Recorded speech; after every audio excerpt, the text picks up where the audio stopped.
Vamos conversar agora com o Dr. João Pedro Lamana Paiva, registrador público, presidente da Fundação Enori e vice-presidente do Colégio Registral do Rio Grande do Sul. Sempre uma satisfação muito grande estarmos aqui para conversarmos e já vamos falando sobre a medida provisória 759/2016, que trata sobre o regime legal da regularização fundiária urbana no Brasil, que foi aprovada no Congresso Nacional. O senhor pode nos falar mais a respeito?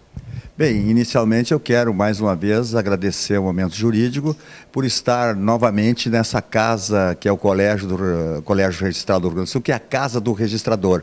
Eis que todas as instituições estão aqui, obrigado. Inclusive a nossa amada Enori. Então, diante disso, eu agradeço a vocês mais uma vez e realmente nós temos aí a medida provisória número 759, que está convertendo no PL, projeto de lei número 12 de 2017. Nós vivemos constantemente em regularização fundiária, e esse talvez seja um mal do país, sempre esperar por uma nova medida para você regularizar. Sim. Eu acho que nós temos que ter um marco regulador.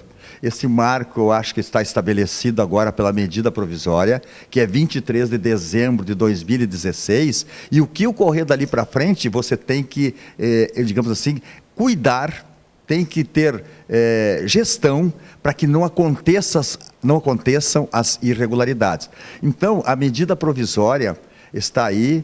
Ela foi aprovada no Congresso Nacional. Recentemente. Recentemente, ela foi aprovada no dia 29 de maio e foi, digamos, ia para sanção. Só que ela não foi sancionada ainda.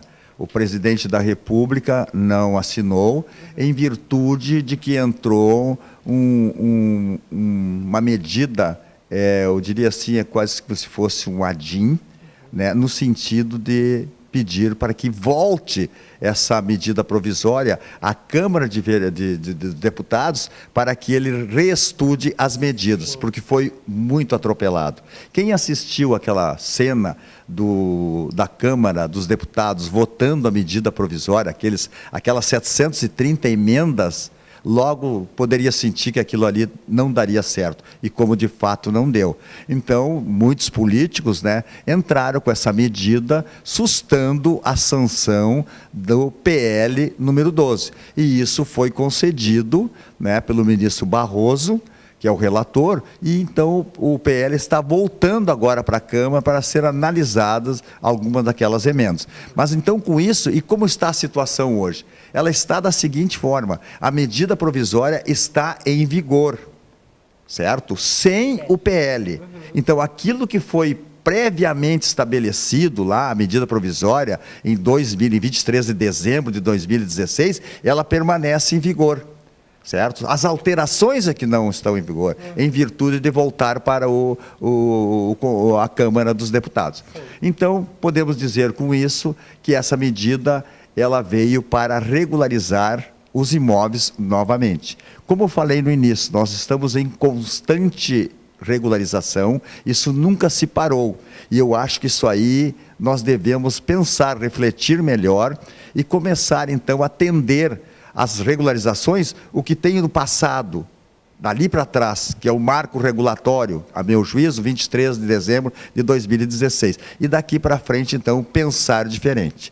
E o que você pode perguntar? Mas e essa medida provisória, ela vai regularizar mesmo? Ela vai regularizar, vai facilitar a regularização urbana e rural no país, em função de novos institutos que foram inseridos, né, para que possa ter mais agilidade. A competência total hoje da regularização fundiária, de acordo com a medida provisória, é o poder público municipal.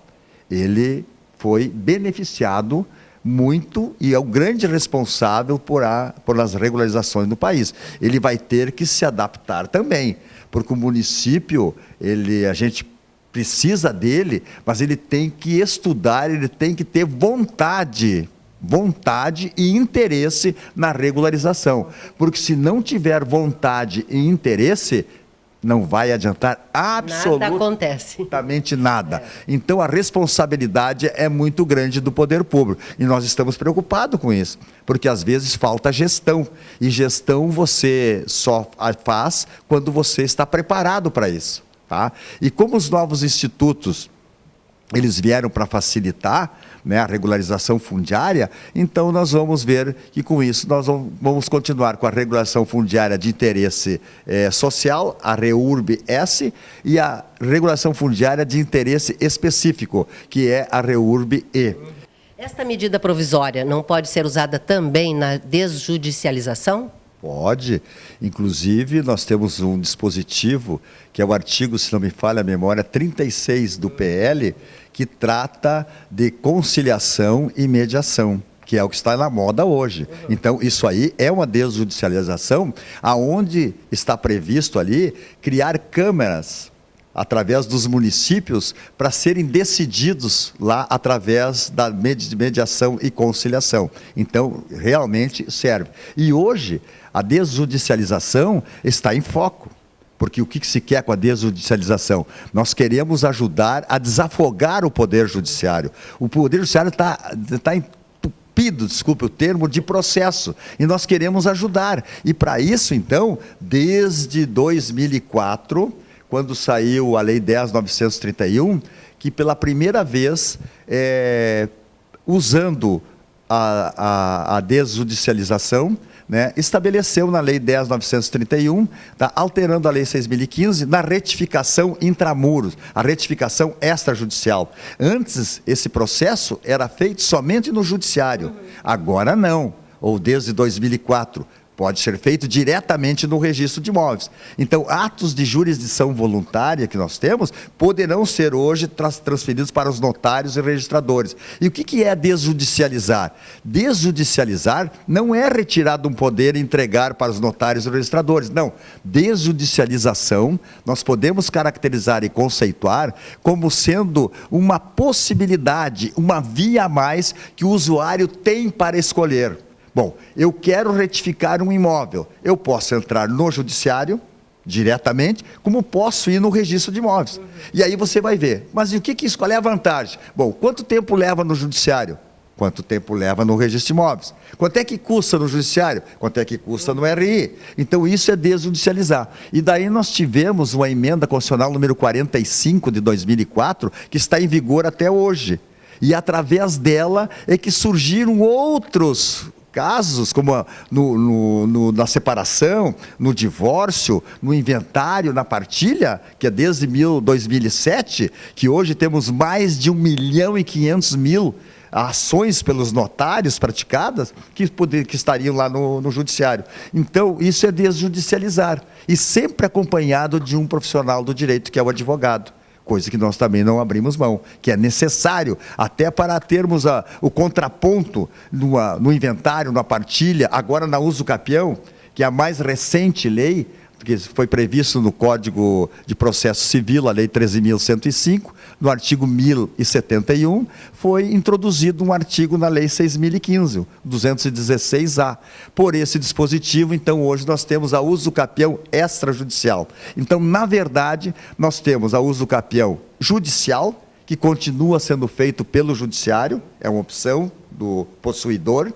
Nós temos a uso capião administrativa, que é pela medida provisória, certo? 759, que continua sendo, você registra o título de legitimação de posse, aí aguarda 5 anos e aí você transforma a posse em propriedade, tudo diretamente no registro de imóveis. Veja o avanço da desjudicialização aqui na medida provisória também. E o terceiro, que é o uso capião extrajudicial, que é diretamente entregue no registro de imóveis da circunscrição imobiliária. Por exemplo, nós temos 6 registros de imóveis em Porto Alegre.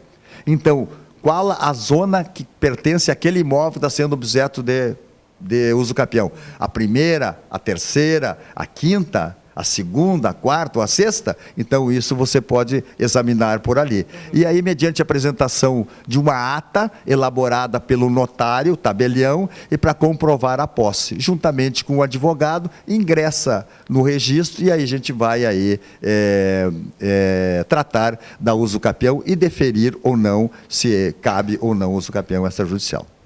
Foi uma aula, não é? É um mestre.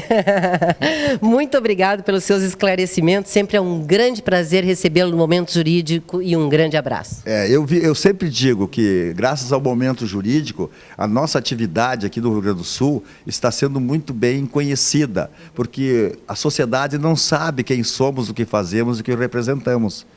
Entendeu? Mas nosso interesse é divulgar. É divulgar. Aos poucos a gente vai também atingindo. E nós somos profissionais do direito, né, que estamos à disposição, em cada uma das comarcas, à disposição do usuário. Porque a atividade pertence ao Estado. E nós temos que estar dispostos para poder ajudar naquilo que for necessário. Até breve, doutor Lamana Paiva.